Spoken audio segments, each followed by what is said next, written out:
Merci Patrick. Bonjour à tous, merci au comité d'organisation de m'avoir invité. C'est toujours un plaisir de repartager un petit peu nos expériences à chacun. Alors, je vais essayer de traiter la FFR sans guide aujourd'hui. Donc pour moi, ça inclut la FFR City et la QFR, qui sont les principaux. Alors simplement, je vais revenir un petit peu. La FFR, c'est le gold standard pour l'évaluation des sténoses coronaires. C'est les lésions stables. On l'a vu, c'est pas sur des lésions instables. Ça, c'est un premier point. Alors, comment on peut le faire sans guide? D'un côté, le FFR City, on en discutera pour moi un peu plus succinctement, parce qu'actuellement, on ne peut pas l'utiliser en France actuellement, et de l'autre côté, la QFR. Alors, la FFR City, qu'est-ce que c'est? C'est tout simplement, on réalise un scanner, et les données de ce scanner sont envoyées aux États-Unis, et il y a une étude, en fait, on va voir un petit peu le détail, pour sortir un rendu volumique et une étude fonctionnelle de toutes ces lésions. Comment ça marche? Tout simplement, vous avez une acquisition de scanner, une reconstruction qui est faite à distance, ça prend plusieurs heures, voire plusieurs jours pour avoir le résultat, une reconstruction. Il y a également une analyse de la distension des coronaires et de l'aorte pour savoir un petit peu en diastole, systole, les mouvements de dilatation des vaisseaux. Puis tout ça, avec des formules mathématiques, va permettre de simuler une dynamique des fluides. Cette dynamique des fluides va ensuite permettre de donner des réponses sur le caractère physiologique des coronaires et des lésions coronaires qu'on peut identifier. Alors, qu'est-ce que ça donne? Voilà les images qu'on peut avoir. Vous avez le scanner sur la gauche et au milieu, vous obtenez ces lésions reconstruites avec une perte de pression qui est avec les résultats de la FFR pour chaque vaisseau et chaque lésion. Avec, vous voyez par exemple sur cette circonflexe en rouge, la perte de pression et une FFR qui est City qui est évaluée à 0,64. En corrélation, vous avez sur votre droite l'angiographie avec les mesures de FFR.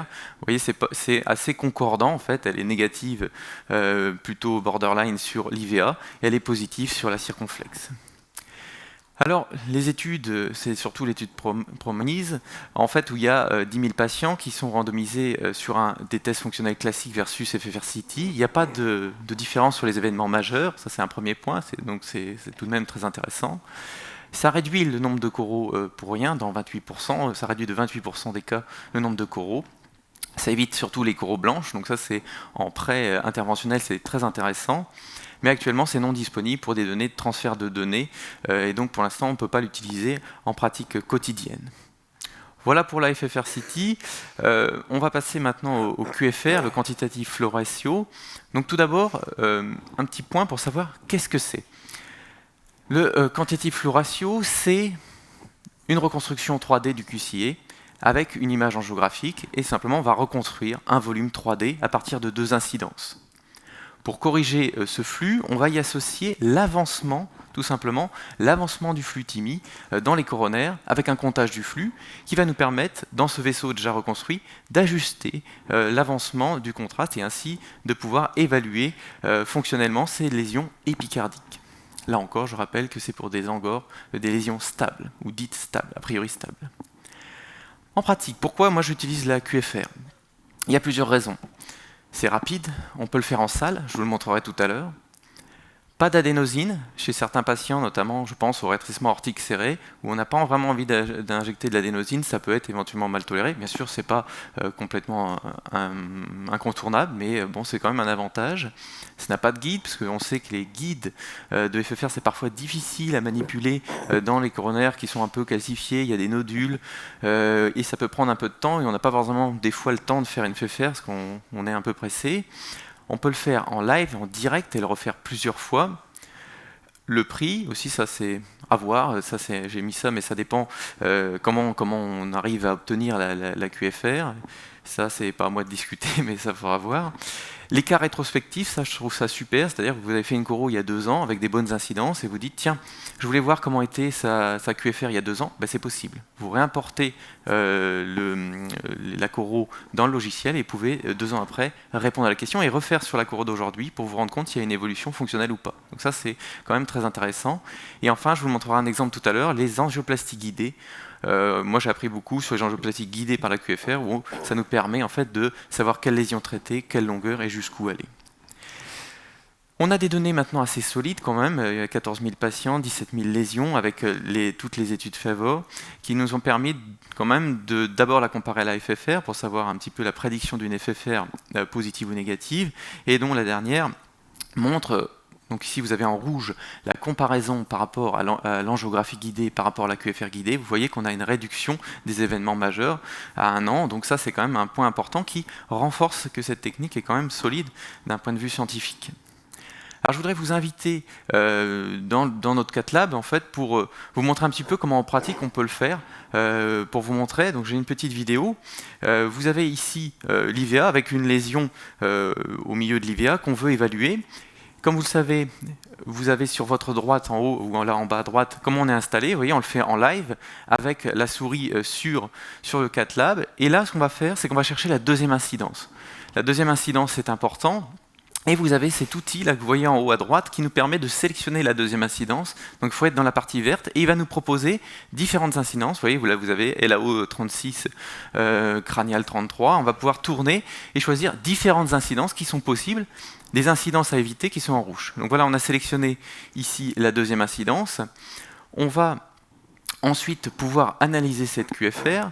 Donc à ce moment-là, on va comme vous voyez ici, passer à l'analyse. Donc vous avez le logiciel qui s'ouvre sur la dalle, vous le voyez en bas à droite. Sur la dalle, on va ensuite synchroniser ou linker les deux incidences avec un point de repère. Comme vous avez ici, on va retrouver une bifurcation par exemple, un point on va dire remarquable qu'on va associer. Après avoir bien sûr synchronisé l'électrocardiogramme, c'est-à-dire on le met au pied du QRS pour les deux incidences.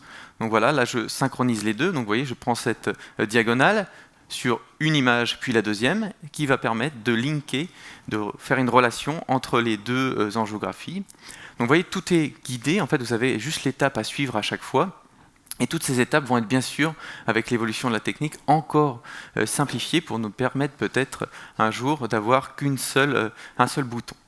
Donc ensuite je vais mettre le point proximal et le point distal que je vais étudier. Là, vous voyez, il y avait une erreur de contour, notamment sur l'image de gauche, et je vais corriger cette erreur de contour, puisqu'il était parti sur une diagonale, donc je corrige simplement la trajectoire de l'image, puis je vais faire quelques corrections mineures sur la trajectoire, c'est très important, il ne faut pas faire de corrections majeures, plus vous faites de corrections, plus vous allez induire un biais, et moins vous allez être reproductible, donc ça c'est important de faire des corrections toutes mineures, vraiment, et particulièrement sur la sténose, il faut en général ne pas y toucher. Vous avez ici une reconstruction volumique 3D avec cette sténose en rouge qui est matérialisée. Et sur la droite, en bas, vous avez la corrélation entre les deux incidences que vous avez. Ensuite, on va déterminer quelle est la taille du vaisseau de référence, c'est l'étape d'après. Donc là, il va falloir lui dire au logiciel quelle est la taille du vaisseau de référence. Donc vous avez ici en bas à droite les zones vertes. C'est les zones que je vais déterminer comme zones de référence qui sont projetées sur les deux incidences. Et là, je vais dire le vaisseau, pour moi, est à peu près normal. C'est le diamètre ou le volume de référence qu'il faut considérer. Donc ensuite, une fois qu'on a fait ça, il va me faire un frame counting, c'est-à-dire qu'en fait, il va adapter mon volume que j'ai réalisé en 3D avec l'avancement du contraste. Maintenant, il est automatisé. Il y a deux formules, soit pour la coronaire gauche, soit pour d'autres vaisseaux. Et ici, vous voyez, vous avez une réponse à 0,86.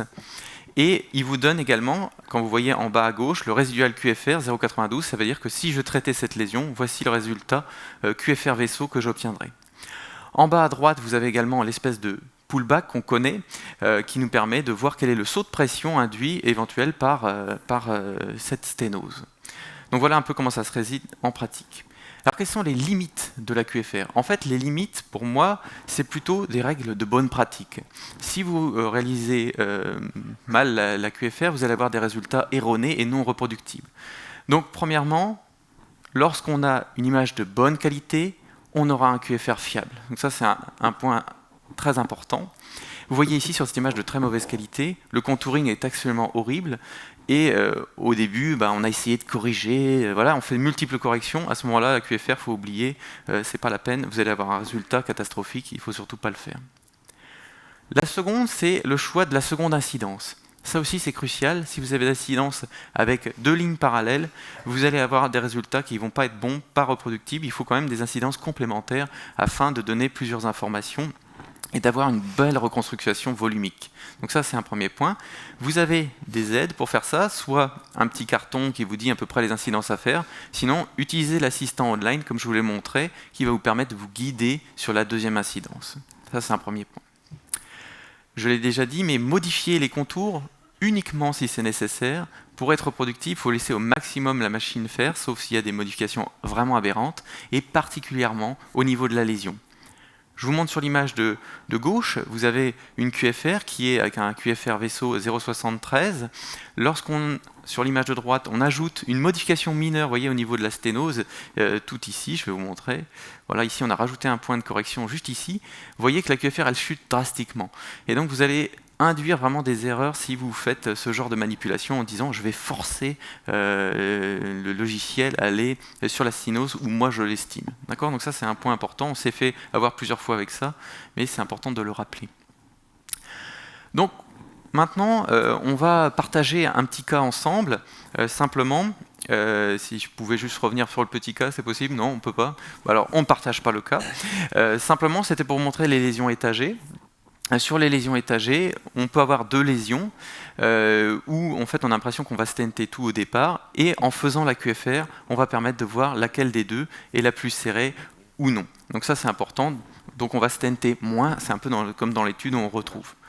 Donc pour moi la conclusion, pour la FFR City, c'est fait à partir du coroner, du coroscanner, c'est fait plutôt en amont et c'est actuellement non disponible en France, donc on ne peut pas le traiter. Pour la QFR, c'est à partir de l'angiographie.